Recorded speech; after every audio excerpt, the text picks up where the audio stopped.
एउटा कहानी छ। जहाज गइरहेथ्यो, श्रीमान श्रीमती जहाजमा।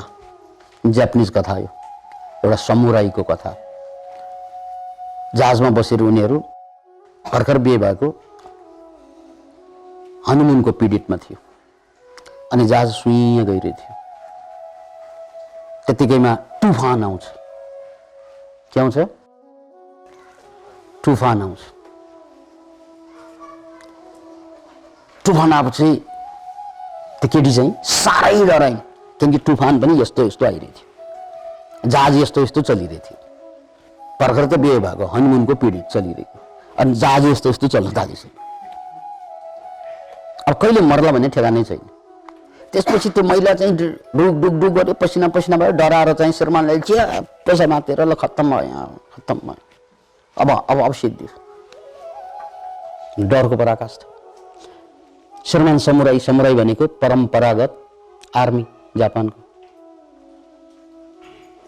श्रीमतीको डरको हालत देखेर श्रीमानले तलवार साथ झिक्छ। तलवार झिकेर श्रीमतीले यसरी चाहिँ अङ्गालो हालेको ठाउँमै चाहिँ गरेर काट्नको लागि तलवार यसरी तेर्साउँछ। कसले? यसै त ऊ मर्ला भन्ने अहिले यति डरा कि अब के हालत भयो होला उसको? के हालत? उनी हाँसिन्। होइन, महिला त्यस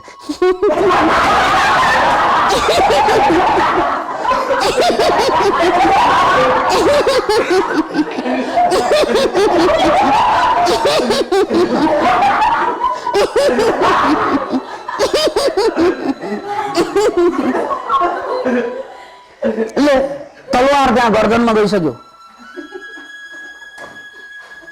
हेर्नुहोस् है, अघि यत्रो डराएकी महिला तलवार त्यहाँ गर्दनमा पुग्दा अनि श्रीमानले सोधे, प्रिय, मैले तिम्रो तलवार राखिदिएको छु गर्दनमा, एक क्षणमा तिम्रो गर्दन र शरीर छुट्टिन्छ, किन हाँसेकी तिमी?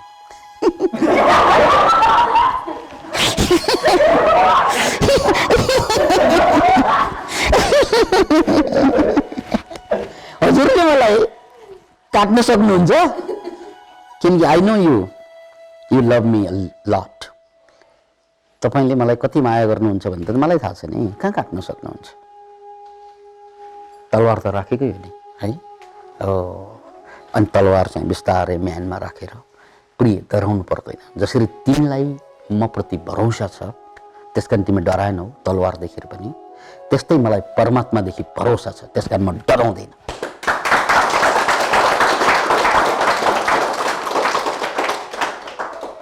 So the important thing is भरोसा। नेगेटिभ कुरामा भरोसा गर्नुहोस्, सिद्धिन्छ तपाईँ।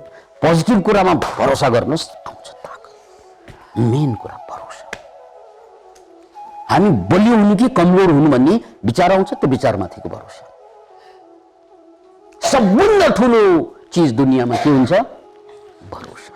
भरोसा विश्वासै हो त्यो। पोजिटिभ कुरामाथिको भरोसा हो भए तपाईको जिन्दगी बन्यो, नेगेटिभ विचारमाथि भरोसा भए जिन्दगी श्राद्ध गरे भयो, गइसक्यो जिन्दगी।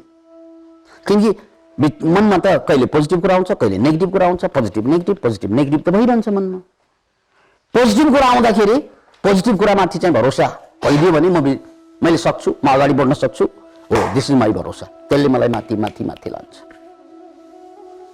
होइन नेगेटिभ विचार आउँछ, ला म मर्छु कि क्या हो, ला मलाई सबैले हेप्छ क्या हो, र त्यसमाथि मेरो भरोसा भयो, सक्यो। डर भनेको त्यही हो।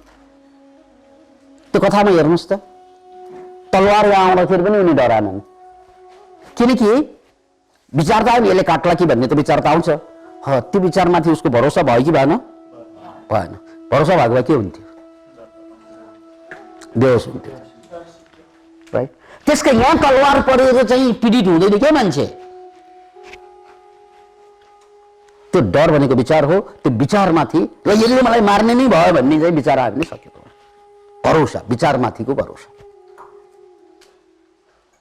त्यसकारण हामी जम्मै मान्छे जिन्दगीलाई यति कचाककुचुक पार्दियौँ हामीले, यति क्षीणहीन बनाइदियौँ हामीले यति कमजोर बनाइदियो हामीले, किनकि हरेक सानो छुत्रो छुत्रो विचारमाथि भरोसा छ हाम्रो। हो होइन भन्नुहोस्? सानो सानो चाहिँ नेगेटिभ विचारमाथि भरोसा गर्छौँ हामीहरू। यही हो। अब यस्तै हुने हो। अब सकिएँ म, सकिसक्यो। छोरा ठिक ठाउँमा छैन, आमा ठिक ठाउँमा छैनन्, अब परिवार पनि यस्तै छ, घरबार पनि यस्तै छ, अब सिद्धिएँ म, भरोसा। त्यसपछि सिद्धिन्छ। So it is not negative thought yet. It is the trust upon that thoughts. That's the emotion. So डरबाट बाहिर आउनु भनेको पहिलो कुरा के बुझ्नु पर्यो भने यहाँ फर्मुलामा चाहिँ आर छ। आर भनेको रियलाइजेसन। के रियलाइज हुनु पर्यो भने मलाई चाहिँ कुनै चीज देखेर, कुनै घटना देखेर जब म डराउँछु नि, त्यो डराउँदाखेरि मेरो रियलाइजेसन के हुनु पर्यो भने यो थट हो। This is not fact, it is just a that. यो तथ्य होइन, यो सत्य होइन, यो मेरो विचार हो। फेरि पनि जहाँ डर लाग्छ ठ्याक्कै के बुझ्नु पर्यो, यो मेरो विचार हो। That's the realisation.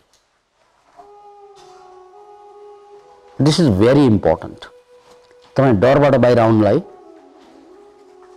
सबभन्दा इम्पोर्टेन्ट कुरा के त भन्नाले डर भनेको सत्य होइन, के हो रे यो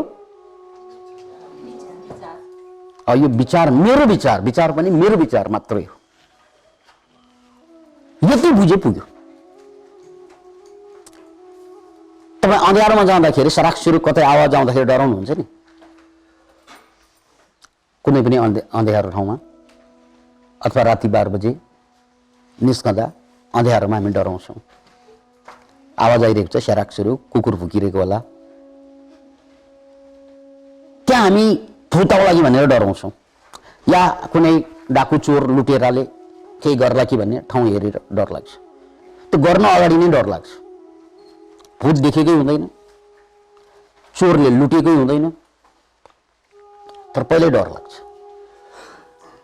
केही भएको हुँदैन तर डर लाग्छ हामीलाई। किन डर लाग्यो? किन डर लाग्छ त्यहाँ? त्यो डराएको भूतदेखि हो कि आफ्नै विचारदेखि? त्यसकारण त्यहाँको भूत भनेको तपाईँकै विचार हो, जसले तपाईँलाई थर्काउँछ। तपाईँलाई भूतले तर्साउँछ कि आफ्नो विचारले तर्साउँछ? ल भन्नुहोस् त। That's it. तपाईँहरू मध्ये कसैले भूत देख्नु भएको छ? कसैको अनुभव छ? ल भन्नुहोस् त एक लाइनमा। यहाँ प्रवचन चलिरहेछ। एउटा राति 12 बजेतिर जाने हामी स्कुलबाट जाने आउँदै थियौँ। हर्र जाने बोलेको जाने आगो जाने देखियो। सब मान्छे डराएर जाने उठ्मुठे। मैले भने यो बाँसमा जाने त्यस्तो जाने एउटा तत्त्व हुन्छ जुन जाने बल्छ, त्यही बाँस बलेको केही पनि होइन भनेर जाने हिँडाएर उहाँ नत्र सबै मान्छेहरू। अब यही काफी भयो नि। जस्तै आगो कतै कतै बल्छ विभिन्न कारणले, राँके भूत भन्छौँ हामीहरू त्यसलाई। अब त्यो त राँको पो हो, भूत कसले भनेको? भूत त हामीले जोडेको नि त्यसमा। राँको त हो देखेको, त्यसलाई भूत भन्ने नाम कसले दिएको? आफैले। अब नाम दिएपछि डर लाग्छ।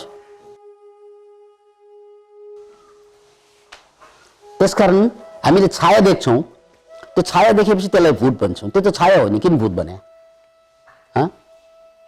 कि भूतले म भूत हुँ, खोइ तेरो गर्दैन, अब तेरो टाइम सक्यो, म घडी हेरेर आएको, कोही भूतले त्यस्तो भनेको कहानी कतै सुन्नु भएको छ? यो सारा कुरा प्रोजेक्सन अफ द माइन्ड। सराक सुरुक गए पनि भूत है, अनि कतै छाया हल्ले पनि भूत, आगो देखे पनि भूत। उसलाई अप्ठ्यारो लाग्यो कि भूत, अनि त्यो भूत भन्ने विचार आउन साथ के हुन्छ? त्यो विचारले तपाईँलाई डर पैदा गर्छ। त्यो डराउने मान्छेले अपराध गर्छ। डराउने मान्छेले, डर भनेको त सही छ तपाईँको, त्यसकारण डराउने मान्छेले अपराध गर्छ। कि आफ्नो विरोधमा कि अरूको विरोधमा। गाउँघरमा चाहिँ कति महिलाहरूलाई बोक्सी भनेर मारिदियो, अहिले पनि बेला बेला खबर आउँछ। हो, ऊ बोक्सी भन्ने उसको विचार होइन, मेरो विचार हो यो मोरी चाहिँ यो बोक्सी नै होला भन्ने त मेरो विश्वास हो नि। त्यो विचारको कारणले गर्दा म अपराधी बन्न पुगेँ, किनकि मैले उसलाई मार्न पुगेँ। ऊ बोक्सी हो होइन भन्ने पक्का पक्की नै हुँदैन, कसैलाई पनि हुँदैन त्यो। उसले अलिकति अरू मान्छेले भन्दा एबनर्मल काम गर्न थाल्यो भने बोक्सी भन्थ्यो, सक्यो कुरा। त्यो विश्वासको कारणले गर्दा अनि हत्या हुन्छ, हिंसा हुन्छ। त्यसकारण कोही बोक्सीको कारणले गर्दा म खत्तम भएको होइन, मेरो डरको कारणले म खत्तम हुन्छु। त्यसकारण दुनियाँमा कसैले पनि तपाईँलाई यो बोक्सी, डाइन, भूत, पेट कोही छ भने तपाईँको विश्वासमाथि छ, विचारमाथि छ, बाहिर हुँदैन। बाहिर भएर केही फरकै पर्दैन। पर्छ भने पर्छ भन्नु, बाहिरका कुनै चिजले तपाईँलाई फरक पार्दैन, विचारमाथिको भरोसाले फरक पार्छ। That's the realisation. अब राति निस्कँदाखेरि चाहिँ छाया लपक लपक देखे पनि के बुझ्नुपर्छ भन्नाले छाया देखे पनि, छाया भेटे पनि बाहिर भूत भन्ने विचार आयो भने यो मेरो विचार हो, लेट इट गो। सक्यो कुरा। त्यसकारण डरलाई जित्नको लागि के चाहियो? रियलाइजेसन। यो विचार हो, बाहिरको चिजले मलाई थर्काएको होइन, मेरो विचारले थर्काएको भन्ने कुराको के हुनु पर्यो? रियलाइजेसन। अनि लास्ट फर्मुला टुङ्गो लगाइदिउँ, ई छ अवेरमा। ई भनेको एक्सपोज। के पोज? एक्सपोज भनेको जुन कुरादेखि तपाईँलाई डर लाग्छ नि विभिन्न कारणले, त्यो कुरा नगरेसम्म डरबाट बाहिर आउँदैन। जस्तै तपाईँलाई सर्पदेखि डर लाग्छ भने सर्पको नजिक गएर सर्पलाई नछोएसम्म त्यो डरबाट बाहिर आउँदैन। कुकुरदेखि, अँध्यारोदेखि, बाउदेखि, दाईदेखि, भाइदेखि, साउदेखि, जहाँ जहाँ तपाईँलाई डर छ, त्यो डर जहाँ जहाँ लागेको हो त्यही चिज नगरेसम्म तपाईँ त्यहाँबाट बाहिर आउन सक्दैन। That is the expose. चारजना अगाडि बोल्न डर लाग्छ भने त्यो बोलेपछि मात्रै जान्छ, नबोलिकन जाँदैन थियो। होइन यार मैले ट्राई गरेको 2-3 पल्ट झन्झन डराएँ अनि छोडिदिएँ भन्ने सायद चाहिँ तपाईँको जवाफ हुन सक्छ। त्यो हो भने सुन्नुहोस्, यहाँ फर्मुला मैले तपाईँलाई अवेयर भने यहाँ लेख्नुहोस् हातमा, अवेयर। यहाँ लेखिहाल्नुहोस् त, अवेयर। त्यो लेख्नुहोस्। अनि जहाँ तपाईँलाई डर लाग्छ यसलाई हेर्नुहोस्। ए माने के? Accept the reality.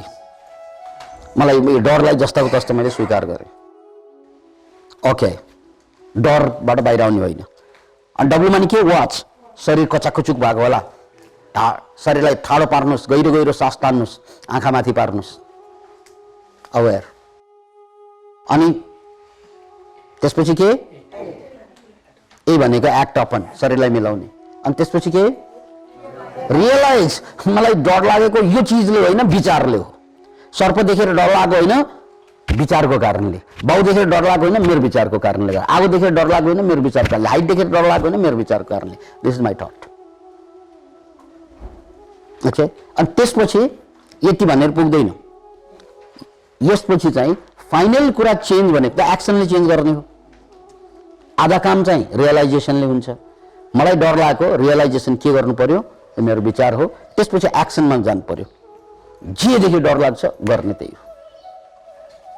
अनि क्वेसन यसमा पाइन्न, त्यसो भन्न पाइन्न। पहिला सोच्नुहोस्,